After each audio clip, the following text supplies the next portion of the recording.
जय हिंद दोस्तों, स्वागत है आपके अपने YouTube चैनल विकास अस्टिबाका में। दोस्तों आज का सेट है आरपीएफ कांस्टेबल और आरपीएफ सब इंस्पेक्टर का, जो कि क्वेश्चन बैंक है, जिसमें से टोटल कुल 26 सेट दिए गए हैं, जिसमें से 10 सेट आरपीएफ सब इंस्पेक्टर का है और 16 सेट आरपीएफ कांस्टेबल का। हमने इसमें से सब इंस्पेक्टर का 10 सेट का सोल्यूशन करवा दिए हैं। अगर आप लोग नहीं देखे हैं तो इस चैनल के प्ले लिस्ट में जाके देख सकते हैं। हमने आरपीएफ कांस्टेबल का सेट नंबर 6 तक, सेट नंबर 5 तक मैथ और जीके जीएस का सॉल्यूशन करवा दिए हैं, और सेट नंबर 6 का भी जीके जीएस का सॉल्यूशन करवा दिए हैं। अगर आप लोग नहीं देखें तो इस चैनल के प्लेलिस्ट में जाके देख सकते हैं। आज हम लोग देखेंगे सेट नंबर 6 का मैथ का सॉल्यूशन। सेट नंबर 6 का मैथ का सॉल्यूशन देखेंगे। टोटल कितने प्रश्न होंगे, जिसमें टोटल कुल 35 प्रश्न होंगे। तो चलिए देखते हैं सेट नंबर 6 का मैथ का पहला प्रश्न क्या है। पहला प्रश्न है कि निम्न में से पूर्ण वर्ग कौन सा है। तो इसमें पूर्ण वर्ग यानी वर्गमूल बताना है, किसका किसका पूरा वर्गमूल निकल रहा है। तो वर्गमूल निकालते हैं हम किसी एक ऑप्शन को लेकर। तो चलिए ऑप्शन नंबर डी को लेकर हम वर्गमूल निकालते हैं इसका। तो वर्गमूल निकालने में 2 का जोड़ा लगाइए पहले, उसके बाद यहाँ से हो जाएगा 7 बार में 7 7 49, नीचे 10 आ गया, 10 और ये 29 आ गया, तो ये 14 हो गया। तो कितना बार में लग जाएगा,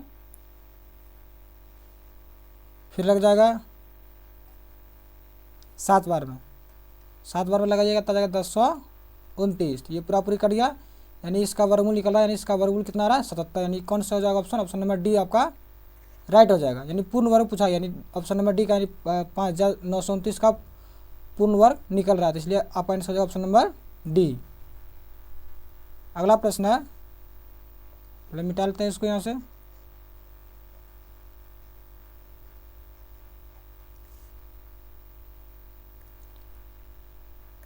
अगला प्रश्न है, जब किसी वस्तु को 103 रुपये में बेच दिया जाता है तो इस पर 10% की हानि होती है, तो उस वस्तु का लागत मूल्य ज्ञात करिए। यानी 103 रुपये में बेचा जाता है और 10% की हानि होती है। यानी ये एसपी दिया, यानी सेलिंग प्राइस दिया गया है, तो 153, और लॉस कितना का हो रहा है 10% का। हमको क्या निकालना है, कॉस्ट पर, यानी सीपी निकालना। यानी 153 रुपये में बेचा, कितने में बेचा, यानी 90% में बेचा। कॉस्ट पर यानी 100% का मान निकालना है। तो यहाँ से 0 से 0 खत्म, ये 9 से कट जाएगा, एक बार में कट गया, और 9 से 63, यानी 17 गुना 10 कितना आ गया 170। यानी वस्तु का कॉस्ट प्राइस कितना था 170। कौन सा ऑप्शन है, ऑप्शन नंबर डी में दिया, ऑप्शन नंबर डी इसका राइट आंसर हो जाएगा। अगला प्रश्न क्या है, अगला प्रश्न है कि 5 संख्याओं का औसतन 117 है, किसी एक संख्या को हटा देने के बाद औसत वही रहता है, तो हटाई गई संख्या ज्ञात करिए। यानी 5 संख्या का औसत कितना दिया गया है 117। तो यहाँ से योग निकाल लेते हैं, टोटल योग कितना देगा, तो योग बराबर होता है संख्या गुना औसत, यानी टोटल निकल गया, और एक संख्या को हटा दिया तो कितना बच गया 4। औसत कितना रहता है 117 ही रहता है। जब इसके योग में से इसके योग को घटा देंगे तो हटाई गई संख्या निकल जाएगी।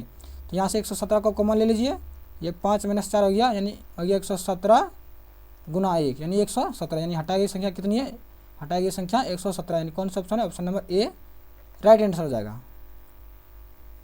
अगला प्रश्न क्या है, साधारण ब्याज दर पर निवेश किए गए 7800 रुपये पर 12% प्रति वर्ष की दर से 4 वर्ष के बाद प्राप्त होने वाली राशि ज्ञात करिए। यानी राशि कितना निवेश किया गया 7800, कितने प्रतिशत पर 12%, कितने वर्ष के लिए 4 वर्ष के लिए, और राशि ज्ञात करना, यानी अमाउंट ज्ञात करना है। क्या ज्ञात करना है, अमाउंट ज्ञात करना है, और प्रिंसिपल दिया गया है। तो अमाउंट बराबर फॉर्मूला क्या था, प्रिंसिपल प्लस इंटरेस्ट। तो पहले हम लोग को इंटरेस्ट निकालना है, तो ऐसा का फॉर्मूला क्या आता है, ऐसे बराबर RT प्रतिशत। तो RT प्रतिशत यानी R कितना दिया गया 12%, और T कितना दिया गया 4 वर्ष, यानी बरचौक 48% हो गया इसका ऐसा ही, और प्रिंसिपल 100%, यानी 148% हो गया इसका अमाउंट, और ये दिया गया 100% का मान। तो 148% का हम लोग मान निकालते हैं, तो हो जाएगा 7800 बटा 100 गुना 148, 2 0 से 2 0 खत्म, यानी 78 गुना 48। जब इसको आप गुना करिएगा तो आ जाएगा 1154, यानी 11,544 आ जाएगा। कौन सा ऑप्शन है, ऑप्शन नंबर बी में दिया, यानी बी नंबर इसका राइट आंसर हो जाएगा। अगला प्रश्न क्या है, अगला प्रश्न है, समबाहु त्रिभुज का क्षेत्रफल ज्ञात कीजिए जिसकी भुजा 38 सेंटीमीटर है। यानी संभावित त्रिभुज का क्षेत्र का फॉर्मूला क्या था, √3/4 गुना भुजा स्क्वायर, भुजा स्क्वायर फॉर्मूला आता है। यानी √3 हो गया बटा 4, भुजा कितना है 38, यानी 38 गुना 38। ये 2 से 2 बार में, 2 से 19 बार में, फिर 2 से ये 19 बार में, आगे √3 गुना 19 गुना 19, यानी ये आ गया √3, ये इसको गुना कीजिएगा जाएगा 361, तो आ जाएगा 361 √3। तो कौन से ऑप्शन में, ऑप्शन नंबर डी में, यानी ऑप्शन नंबर डी इसका राइट आंसर हो जाएगा।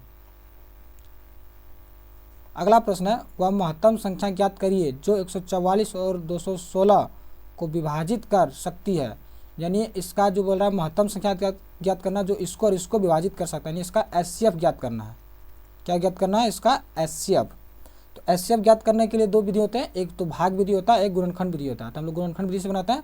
तो 144 का गुणनखंड कितना आ जाएगा, 2 गुना 2 गुना 2, फिर आ जाएगा 2 और गुना 3 गुना 3, और 216 का कितना आ जाएगा, 2 से भाग देंगे तो 2 हो गया, ये 160, फिर 2 से दिए तो 54, फिर 2 से दिए तो 27, फिर 3 से आ जाएगा, 3 से फिर 3 गुना 3। ऐसे में क्या करते हैं हम लोग कि जो जोड़ा लगता है उसको लिखते हैं। देखिए 1 2 यहाँ हो गया, फिर 1 2 हो गया, फिर 1 2 यानी 3 2 हो गया, और 2 3 हो गया, तो 3 2 और 2 3, तो इसको गुना कीजिएगा कितना आएगा, 2 दूना 4 8 8 से 24 या 72। तो वह कौन सी संख्या, महत्तम संख्या 72। कौन सा ऑप्शन में, ऑप्शन नंबर सी में, यानी ऑप्शन नंबर सी इसका राइट आंसर हो जाएगा।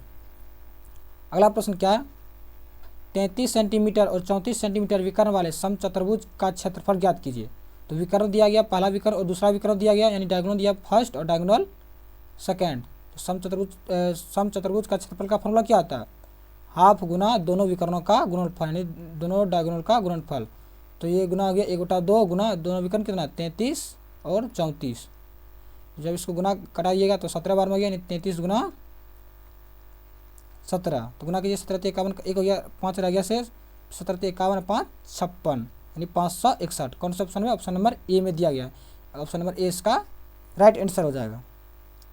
अगला प्रश्न क्या है, एक निश्चित राशि को 6:5 के अनुपात में 2 भागों में विभाजित किया जाता है। यदि प्रथम भाग 72 है तो कुल राशि क्या है। तो प्रथम भाग कितना है, प्रथम भाग यहाँ 6 दिया गया है, लेकिन यहाँ बोल रहा है 72 दिया गया है। तो टोटल निकाला, यानी बोला यहाँ अनुपातिक में 6 और पैसे में 72, 6 का मान कितना दिया गया 72, निकालना टोटल कितना 11। यहाँ से कट गया 12 बार में, 12 गुना 11, तो इसको गुना कीजिएगा 132 आ जाएगा। तो कौन सा ऑप्शन में, ऑप्शन नंबर सी में दिया है, ऑप्शन नंबर सी इसका राइट आंसर हो जाएगा। अगला प्रश्न क्या है, 37 मीटर प्रति सेकंड की गति से चलने वाली एक ट्रेन एक सिग्नल को 11 सेकंड में पार करती है। तो ट्रेन की लंबाई ज्ञात करना है, यानी ट्रेन की लंबाई ज्ञात करनी है। जब किसी ट्रेन को, सिग्नल को, किसी व्यक्ति को, किसी खंभे को पार करती है तो अपने बराबर दूरी तय करती है।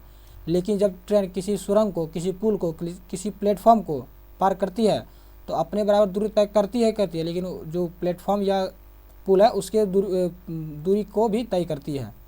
यहाँ निकाला हम लोग ट्रेन की लंबाई, तो लंबाई बराबर फॉर्मूला क्या आता है, यानी दूरी बराबर फॉर्मूला क्या आता है, चाल गुना समय। चाल दिया गया यहाँ और समय दिया गया, तो दोनों को गुना कर दीजिए तो निकल जाएगा दूरी। तो 37 गुना 11, तो 11 से गुना कीजिए तो 11 को 7 से 77, यानी रह गया फिर 7, फिर 11 33 और 7 440 हो गया, 33 7 40, यानी 407 मीटर है ट्रेन की लंबाई। कौन सा ऑप्शन है, ऑप्शन नंबर डी में दिया गया, ऑप्शन नंबर डी इसका राइट आंसर होगा। अगला प्रश्न क्या है, 11 खिलाड़ियों की राज्य स्तरीय क्रिकेट टीम का औसतन वजन 74 किलोग्राम है। जब कोच को जोड़ दिया गया है तो औसतन वजन 1 किलोग्राम बढ़ गया, तो कोच का वजन कितना होगा। तो 11 खिलाड़ी का औसतन वजन कितना 74 ग्राम, यानी 11 खिलाड़ी, तो योग कितना आ जाएगा 11 गुना 74। जब कोच को जोड़ दिया गया, कोच को जोड़ दिया तो संख्या कितना आ गया 12, तो उसका औसतन वजन 1 किलोग्राम बढ़ गया, यानी 74 से कितना आ गया 75। तो कोच का वजन ज्ञात करना, इसके गुणनफल को इसको घटा देंगे हम लोग तो कोच का वजन निकल जाएगा। तो इसको गुना कर दीजिए, तो गुना कीजिएगा 12 5 60, 6 0 हो गया, 6 रह गया हाथ में, फिर 12 84 अच्छे 90, यानी 900 हो गया। फिर माइनस करना, 11 से उसको 4 करिए 44, 4 हो गया, फिर 4 शेष रह गया, 11 से 77 और 4 81 हो गया। यानी जब 900 में से 814 को घटाइएगा तो आ जाएगा 6 और 8, यानी 86 kg, यानी कोच का वजन कितना है 86 kg। कौन से ऑप्शन में, ऑप्शन नंबर ए में दिया, यानी ऑप्शन नंबर ए इसका राइट आंसर हो जाएगा। अगला प्रश्न है, जब 45, 7, 73, 8 को 9 से विभाजित किया जाता है तो शेष क्या होगा। तो यानी इसको जब 9 से विभाजित करेंगे तो शेषफल क्या आएगा। 9 से विभाज्यता का नियम क्या है कि अंकों का योग 9 से कटना चाहिए, तो वह संख्या 9 से विभाजित होगा अंकों का योग। तो हम लोग अंकों का योग करके देख लेते हैं। अगर अंकों का योग और 9 से विभाजित हो जाएगा तो उसका शेषफल 0 आ जाएगा। कितना आ जाएगा 0। अगर नहीं कटेगा तो हम लोग भाग देकर देखेंगे कि शेषफल कितना आता है। तो पहले देख लेते हैं। 5 4 9, 7 16, 16 3 19 और 8 27, यानी अंकों का योग कितना आ रहा है 27। ये 27 9 से कट रहा है, यानी 9 से 3 बार में कट रहा है, पूरा पूरी कट रहा है, तो इसलिए इसका शेषफल कितना आएगा 0 आएगा। किस ऑप्शन में, ऑप्शन नंबर सी में, यानी ऑप्शन नंबर सी इसका राइट आंसर हो जाएगा। अगला प्रश्न है कि हल करें। हल करने के लिए कह रहा है तो 27 गुना 756 भागा 28 प्लस 27 और 756 भागा 27 में, तो इसको करिएगा। ये 27 हो गया गुना, जब इसको भाग दीजिएगा इसमें से इसको तो 27 आएगा, प्लस 27 हो गया, बटा में हो गया, इसको जब भाग कीजिएगा तो 28 आएगा। 28 माइनस 1, ऊपर में 27 को कॉमन ले लीजिए, ऊपर में 27 को कॉमन लीजिए, तो 27 प्लस 1 बच गया और नीचे 27 हो गया। तो ये 27 से 27 खत्म, 27 प्लस 1 कितना आ गया 28। जब इसको हल कीजिएगा तो आंसर आएगा 28। कौन सा ऑप्शन है, ऑप्शन नंबर डी में दिया, यानी ऑप्शन नंबर डी इसका राइट आंसर हो जाएगा। अगला प्रश्न क्या है, 15% प्रतिवर्ष वार्षिक रूप से चक्रवृद्धि ब्याज दर पर वर्ष की अवधि के लिए 27,200 प्राप्त होने वाली राशि ज्ञात करें। यानी राशि ज्ञात करना है, लेकिन यहाँ समय देखिए दोस्तों छूट गया है, तो समय जो इसमें दिया गया 2 वर्ष दिया गया। कितना दिया गया 2 वर्ष, यानी 15% प्रतिवर्ष वार्षिक रूप से चक्रवृद्धि ब्याज पर 2 वर्ष की अवधि के लिए 2700 प्राप्त होने वाली राशि क्या है। यानी प्रिंसिपल दिया गया है, ठीक है, राशि पूछ रहा है, अमाउंट पूछ रहा है। क्या पूछ रहा है, अमाउंट पूछ रहा है, और यहाँ समय दिया गया और प्रतिशत दिया गया। तो हम लोग पहले अमाउंट बराबर फॉर्मूला क्या आता है, प्रिंसिपल प्लस इंटरेस्ट, यानी सी आ जाएगा।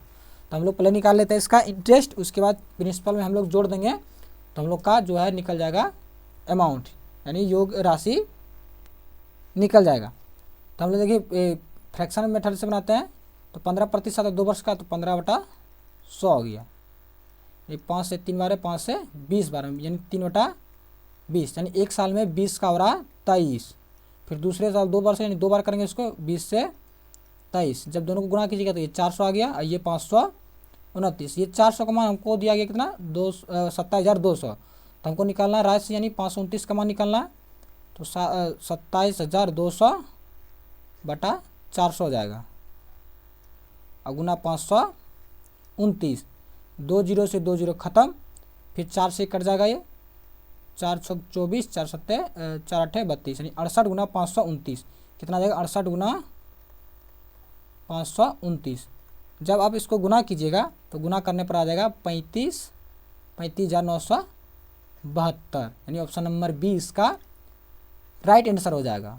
आप लोग गुना करके देख लीजिएगा। अगला प्रश्न क्या है, पहले इसको मिटा लेते हैं हम।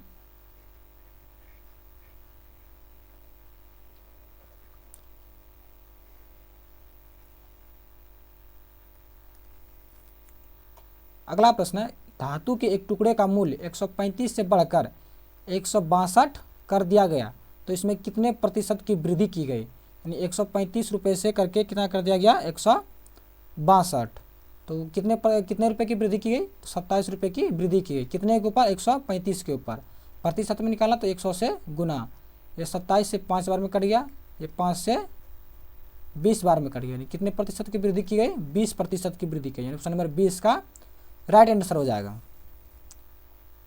अगला प्रश्न क्या है, एक प्रतिस्पर्धा में सफल होने के लिए स्वामी को 4 परीक्षाओं में औसतन 80 स्कोर की आवश्यकता है। प्रथम 3 परीक्षाओं में 72, 82 और 92 है। तो प्रतिस्पर्धा में सफल होने के लिए चौथी परीक्षा में उसे कितने स्कोर प्राप्त करना चाहिए। यानी औसतन कितना होना चाहिए, चारों में से 80, और 3 में से इतना प्राप्त कर लिया गया, तो चौथे में कितना, तो हम पहले टोटल का योग निकाल लेते हैं, यानी 4 गुना 80 तो क्या 320, इसको 320 प्राप्त करने हैं, लेकिन प्राप्त कितना कर लिया, तीनों को जोड़ दीजिए, 6 हो गया, 9 8 17 और 17 7 24, यानी 246 प्राप्त कर चुके हैं, और प्राप्त करना इतना, तो चौथे में कितना था, इसको माइनस कर दिए, 246 इसमें से माइनस कर दिए, 10 में से 6 गया 4 और ये आ गया 11, 1 बचा 7 हो गया, यानी 74 अंक और प्राप्त करने। कौन सा ऑप्शन है, ऑप्शन नंबर सी में दिया है, ऑप्शन नंबर सी इसका राइट आंसर हो जाएगा। अगला प्रश्न क्या है कि x का मान बताइए, x³ भागा 27 बराबर 729। तो x³ इधर हो जाएगा, ये इधर भाग में तो चल जाएगा गुना में, यानी 729 गुने 27, ये x³ हो गया, ये 729 27 का स्क्वायर यानी 27 गुना 27 गुना 27, तो x बराबर क्या आ जाएगा, √³ 27 गुना 27 गुना 27, तो x का मान कितना आ जाएगा 27, यानी x का मान कितना आएगा 27। कौन सा ऑप्शन है, ऑप्शन नंबर डी में दिया गया, ऑप्शन नंबर डी इसका राइट आंसर होगा। अगला प्रश्न क्या या दिया गया, ग्राफ दिया गया, तो क्या दिया गया इसमें पहले कि निम्न लाइन ग्राफ में उन उम्मीदवारों की संख्या का प्रतिशत दिया गया जिन्होंने 2001-2006 तक 6 वर्षों की अवधि में परीक्षाओं में भाग लेने वाले कुल उम्मीदवारों में से परीक्षा उत्तीर्ण की है, यानी उसमें दिया गया जो उत्तीर्ण किए गए हैं प्रतिशत में दिया गया। तो यह पहला प्रश्न क्या बोल रहा है कि निम्न में से किन 2 वर्षों में परीक्षा में भाग लेने वाले उम्मीदवारों में से उत्तीर्ण करने वाले उम्मीदवारों के बीच का अंतर न्यूनतम है, यानी किसके बीच का अंतर न्यूनतम है। तो हम लोग एक एक ऑप्शन करके देख लेते हैं। पहला है 2002 और 2003, तो 2002 में कितना है 56 और 2003 में है 67, तो इसको जब माइनस करिए तो कितना आ जाएगा, इसमें से मान लीजिए 1 यानी 11% का अंतर है 2002 और 2003 के बीच में। 2004 और 2005 के बीच में देखिए, 2004 और 2005 के बीच में है 6% का अंतर है। 2003 और 2004 के बीच में, 2003 और 2004 के बीच में है इधर हो गया, इसमें इसको जब माइनस कीजिएगा तो 17 9 हो गया, 9% का अंतर है। और 2001 और 2002 के बीच में ये 4 हो गया, ये 14% का था। न्यूनतम भी अंतर किसके बीच में, 2004 और 2005 के बीच में, यानी ऑप्शन नंबर बी इसका राइट आंसर हो जाएगा। अगला प्रश्न क्या है, एक पुस्तक का अंकित मूल्य 1100 रुपये, एक पुस्तक विक्रेता ने इस पर 10% की छूट देता है, यदि वह अब भी 20% लाभ अर्जित करता है तो पुस्तक का लागत मूल्य क्या है, यानी 10% छूट देने के बाद भी 20% का लाभ कमाता है, तो इसका लागत मूल्य ज्ञात करना है। तो चलिए ज्ञात करते हैं हम लोग। तो 1100 है, इसको 10% की छूट दिया, यानी 10% की छूट दिया तो बेचा कितना में 90%, 90/100 में, फिर भी इसको 20% का लाभ हो रहा है, यानी 20 का लाभ हो रहा है, यानी खरीदा था 100 में, बेचा है 120 में, तो 120 का ये मान हो गया, तो हमको निकालना है 100 का मान, 100% का, तो इन बचे 120, 100 से 100 खत्म, 0 से 0 खत्म, फिर देखिए 3 से 3 बार में, 3 से 4 बार में, फिर ये 4 से कट जाएगा, 4 दूना 8, 4 सत्ते 28 और 28 2 4 5 20, यानी 275 गुना 3, तो कितना जाएगा गुना कीजिएगा, 5 तिया 15 हो गया, 1 गया 7 तिया 21 22, 3 6 1 7, यानी 725 रुपये में उसको खरीदा था। तो कौन सा ऑप्शन में है, सत्या के यहाँ 8 हो जाएगा, 8 हो जाएगा, नहीं सॉरी यहाँ क्या जाएगा 8, इसको पहले मिटा के लिख देते हैं।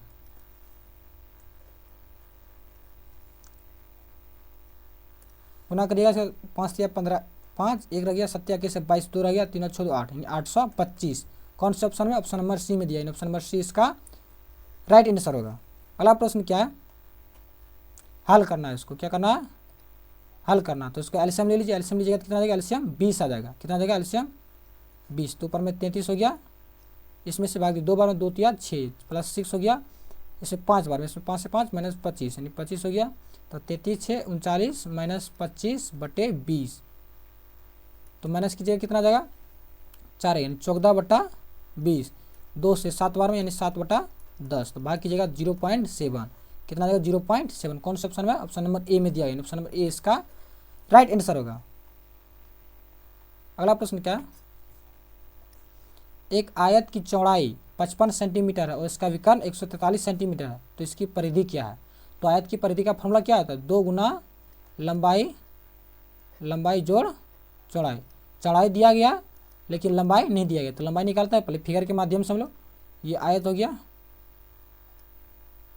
इसका चौड़ाई 55 सेंटीमीटर दिया गया और विकर्ण 143 सेंटीमीटर, तो हमको निकालना क्या है, हमको निकालना है इसका, पहले हम लोग इसका निकालेंगे लंबाई, तो लंबाई निकालना किससे, इसको निकाली समकोण त्रिभुज के फॉर्मूला से, कर्ण स्क्वायर बराबर आधार स्क्वायर जोड़ लंब स्क्वायर, तो यहाँ से निकालते हैं तो कर्ण स्क्वायर कितना आ जाएगा 143, यानी इसमें से इसको माइनस कर देंगे स्क्वायर से, 143 के स्क्वायर में से 55 के स्क्वायर को माइनस कर देंगे तो हमारा निकल जाएगा लंब, यानी ये निकल जाएगा, ये लंबाई निकल जाएगा। तो इसको जब 143 है इसका अंडर रूट कर दीजिए, इसको जब हल कीजिएगा तो लंबाई कितना आ जाएगा, इसको जब हल कीजिएगा तो लंबा आ जाएगा 374, नहीं इसका जब कीजिएगा 132 आ जाएगा, कितना आ जाएगा 132 लंबाई। हल करके आप लोग देख लीजिएगा। तो अब फार्मूला के माध्यम से हम लोग परिधि निकाल लेते हैं। तो परिधि का फार्मूला क्या है, 2 गुना लंबाई जोड़ चौड़ाई। तो 2 गुना लंबाई कितना है 132 और चौड़ाई पहले से दिया गया 55, तो आ जाएगा 2 गुना, इसको तोड़िएगा 7 5 3 8 और 1 का 1, तो जब इसको गुना कीजिएगा आ जाएगा 7 दूना 14 1 4, 1 रहा हाथ में, 8 दूना 16 1 17, बाकी 1 2 2 1 3, 374 सेंटीमीटर। कितना है 374। कौन सा ऑप्शन में, ऑप्शन नंबर बी में दिया, ऑप्शन नंबर बी इसका राइट आंसर होगा। अगला प्रश्न क्या है, रोमेन ग्रेस जीन दौड़ का प्रथम भाग 280 किलोमीटर प्रति घंटा की गति से पूरा करता है और दूसरा भाग 420 किलोमीटर प्रति घंटा की गति से पूरा करता है। प्रथम 2 भागों की औसतन गति ज्ञात करिए, यानी पहला भाग इतना और दूसरा भाग इतना, तो इसका औसतन निकालना है। तो औसतन क्या है 2 गुना यानी 2 multiply x into y plus बटे एक्स प्लस वाई, तो 2 गुना 280 गुणे 420 बटे दोनों का योग, दोनों का योग हो जाएगा 700, कितना हो जाएगा 700। तो 0 से 0 ख़त्म, फिर 7 से 6 बार में ख़त्म, यानी 2 गुना 28 गुना 6, तो 56, 28 56 गुना 6, तो आ जाएगा इसका 336। कौन सा ऑप्शन में, ऑप्शन नंबर ए में है, यानी उसका जो औसतन गति हो जाएगा 336 किलोमीटर प्रति घंटा। अगला प्रश्न क्या है, एक चतुर्भुजीय मैदान की भुजाएं 2:3:4:5 के अनुपात में है और इसका परिधि 168 सेंटीमीटर, तो सबसे छोटी भुजा ज्ञात करिए। यानी इसका परिधि क्या, परिधि का फॉर्मूला क्या होता है, चारों भुजाओं का योग। तो चारों भुजाओं को जोड़ दिया अनुपातिक के रूप में, 2 3 5 4 9 5 14, यानी 14 का मान कितना दिया गया 168, तो 14 का मान कितना दिया गया 168। निकालना क्या, सबसे छोटी भुजा, सबसे छोटी भुजा कितना अनुपातिक 2, तो 2 को गुना कर दीजिए, ये कट जाएगा 14 से 1 बार में, फिर 14 से 2 बार में, तो 12 में 2 यानी 24 आ जाएगा। तो सबसे छोटी भुजा कितना आ जाएगा 24 सेंटीमीटर। कौन सा ऑप्शन में, ऑप्शन नंबर ए इसका राइट आंसर हो जाएगा। अगला प्रश्न क्या, एक बॉक्स में 3:2 के अनुपात में पेन पेंसिल और रबर है। यदि पेन पेंसिल और रबर का मूल्य 3 और 2 रुपये है और बॉक्स में खर्च की गई राशि 150 है, तो बॉक्स में पेनों की संख्या ज्ञात करिए। यानी अनुपातिक के रूप में पेनों की संख्या इतना, मूल्य के रूप में इतना दिया है, लेकिन टोटल खर्च कितना इतना, तो पेनों की संख्या ज्ञात करना।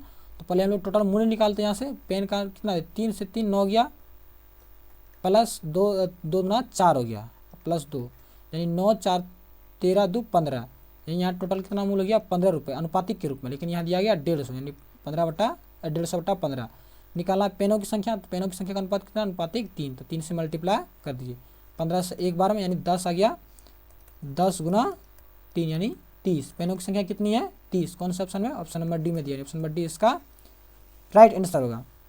अगला प्रश्न क्या है, एक बॉक्स में 70 डिटर्जेंट साबुन है जिसमें से 35 का उपयोग कर लिया गया, तो बॉक्स में कितने प्रतिशत डिटर्जेंट साबुन शेष प्रतिशत में है, यानी कितने प्रतिशत साबुन बचे। 70 में से 35 का उपयोग कर लिया गया तो बचा कितना 35, प्रतिशत में निकालिए कितने में बचा 70 में, प्रतिशत में निकालना 100 से गुना, 35 से 2 बार में 2 से 50 बनिए, यानी 50% साबुन शेष बचे, यानी ऑप्शन नंबर सी इसका राइट आंसर हो जाएगा। अगला प्रश्न क्या है, एक्स का भिन्न मान ज्ञात करिए। एक्स का मान ज्ञात करना, देखिए 0.5787878 यानी 787 रिपीटेड है, 7878 रिपीटेड है, तो जिस पे रिपीटेड होता, जिस पे यानी रेकरिंग आता, यानी रिपीटेड है तो इस पर रेकरिंग आ जाएगा, रेकरिंग आ जाएगा। तो जिस पे रेकरिंग आता है उसके लिए होता है 9, यानी 2 7 8 पे रेकरिंग है इसके लिए 9, जिस पे नहीं है उसके लिए 0, जिस पे नहीं है उसको यहाँ से माइनस करते हैं, तो माइनस करने के बाद कितना आएगा 573/990। कौन से ऑप्शन में, ऑप्शन नंबर डी में, ऑप्शन नंबर डी इसका राइट आंसर हो जाएगा। अगला प्रश्न क्या है,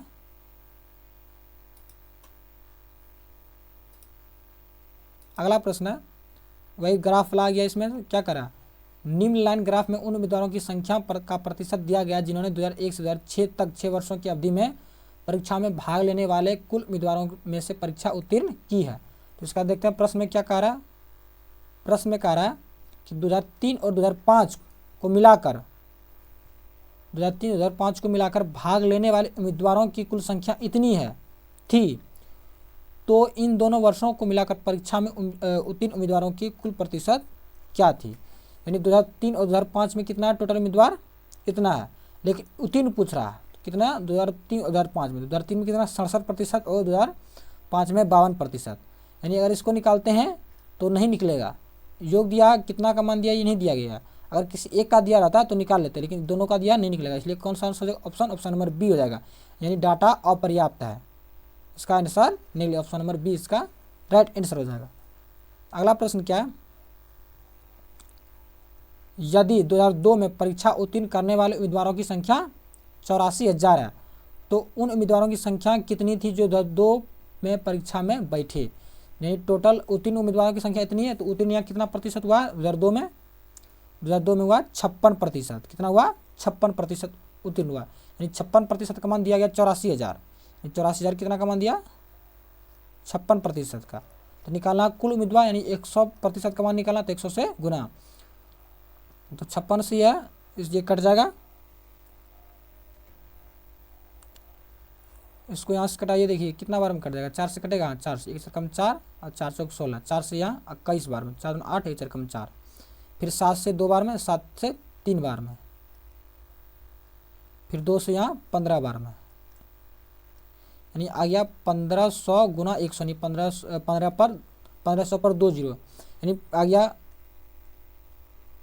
1,50,000। कौन सा ऑप्शन में, ऑप्शन नंबर सी में, यानी ऑप्शन नंबर सी इसका राइट आंसर हो जाएगा। अगला प्रश्न क्या है,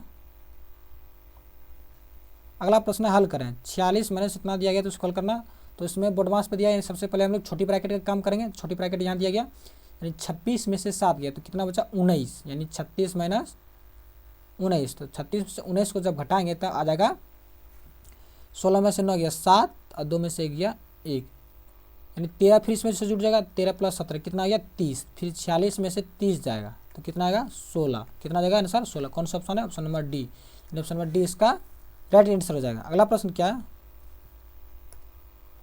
जब 650 मीटर लंबे पुल के एक छोर पर स्थित सिग्नल को पार करने में एक ट्रेन 31 सेकंड का समय लेती है, यदि ट्रेन पुल को पार करने में 96 सेकंड का समय लेती है तो ट्रेन की लंबाई ज्ञात कीजिए। ट्रेन की लंबाई ज्ञात कीजिए। हमने पिछले प्रश्न में बताया है कि जब ट्रेन किसी सिग्नल को, किसी खंभे को, किसी व्यक्ति को पार करेगी तो अपने बराबर दूरी तय करेगी, लेकिन जब ट्रेन किसी सुरंग को, किसी पुल को, किसी प्लेटफॉर्म को पार करेगी तो अपने बराबर दूरी तय करेगी ही, और जो सुरंग की लंबाई होगी या पुल की लंबाई या जो प्लेटफॉर्म की लंबाई होगी उसके बराबर भी दूरी तय करेगी।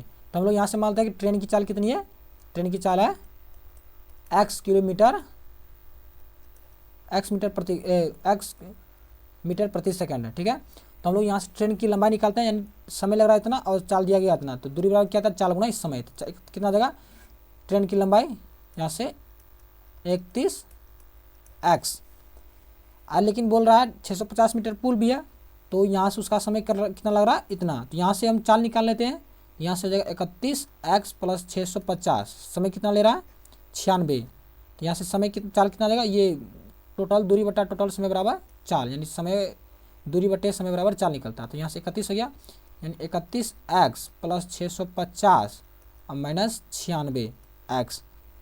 जब इसमें इसको इधर कर दीजिएगा माइनस या बराबर में, तो इसको जब इधर से माइनस कर दीजिएगा तो आ जाएगा 650 बराबर 65x। तो ये x का मान कितना आ जाएगा, एक बार में करिए, यानी x का मान जाएगा 10, x का मान कितना आ जाएगा 10।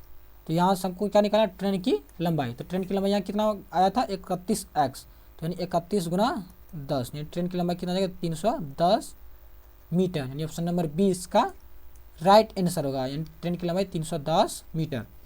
अगला प्रश्न क्या है, एक दुकानदार ने एक वस्तु 84 रुपये में खरीदी और इसे 63 रुपये में बेच दिया, तो हानि प्रतिशत ज्ञात करना है। यानी खरीदा कितना 84 रुपये में और बेचा कितना 63 रुपये, तो हानि कितना का हुआ, हानि 21 रुपये का हुआ। कितना हुआ हानि 21 रुपये का, कितने के ऊपर हुआ 84 के ऊपर, प्रतिशत में निकालना तो 100 से गुना, यानी 21 से ये 4 बार में, 4 से यहाँ 25 बार में, यानी कितना कहानी हुआ 25% कहानी है। कौन सा ऑप्शन हुआ, ऑप्शन नंबर बी इसका राइट आंसर हो जाएगा। अगला प्रश्न क्या है, एक दुकानदार ने एक वस्तु 96 रुपये में खरीदी और इसे 120 रुपये में बेच दी, तो लाभ प्रतिशत 96 में खरीदा 120 में बेचा, तो लाभ कितने का हुआ 24 का लाभ हुआ, कितने का लाभ हुआ 24 का, कितने के ऊपर 96 के ऊपर, प्रतिशत में निकाला 100 से गुना, तो 24 दिया 24 सौ 4 बार में, यहाँ 4 से फिर 25 बार में, कितने प्रतिशत का लाभ हुआ 25% का, ऑप्शन नंबर डी इसका राइट आंसर हो जाएगा। अगला प्रश्न क्या है,